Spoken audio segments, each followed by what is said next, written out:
اطاعت کا جذبہ. یہ جو لفظ میں کہہ رہا ہوں میرے لفظوں پر غور فرمائیے. میں کیا کہہ رہا ہوں؟ اطاعت. اطاعت کیوں؟ اسلام کے اندر اطاعت سب سے بڑی چیز ہے. اللہ کی طرف سے یہ حکم آیا مجھے تسلیم کرنا ہے. سمجھ میں تو نہیں آ رہا مگر مجھے ماننا ہے. کیوں؟ اللہ کا حکم. یہ کیا بات ہوئی کہ بھائی کپڑے اپنے جو سلے ہوئے کپڑے تھے انہیں اتارو اور 2 چادریں لپیٹو, سر ڈھکنے کی بھی اجازت نہیں, اور پاؤں میں جوتا بھی بہت کمزور سا جوتا پہننا ہے, اور اسی طرح سے خوشبو بھی نہیں استعمال کرنی, بال بھی اسی طرح سے ہوں بکھرے ہوئے ہوں, کنگا بھی نہیں کرنا, اور وہاں جا کر بیت اللہ کے ارد گرد پھیرے لگانا اور چکر لگانا, پھر مینا کے اندر جانا, اور اسی طرح سے عرفہ میں جانا. پورا سال آپ عرفہ میں جاتے رہے مگر ثواب نہیں ہے. آج عرفہ میں نہیں جائیں گے تو حج ادا نہیں ہوگا. کیوں؟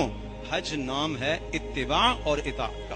کہ اللہ کا حکم ماننے کا ایسا جذبہ پیدا ہو جائے, ایسا جذبہ پیدا ہو جائے. اللہ کا حکم سامنے آیا, میرا جی مانے یا نہ مانے, میری دلی چاہت ہو یا نہ ہو, معاشرہ چاہے ساتھ دے یا نہ دے, اور کوئی کیا کچھ بولتا رہے, مجھے اللہ کا حکم تسلیم کرنا ہے.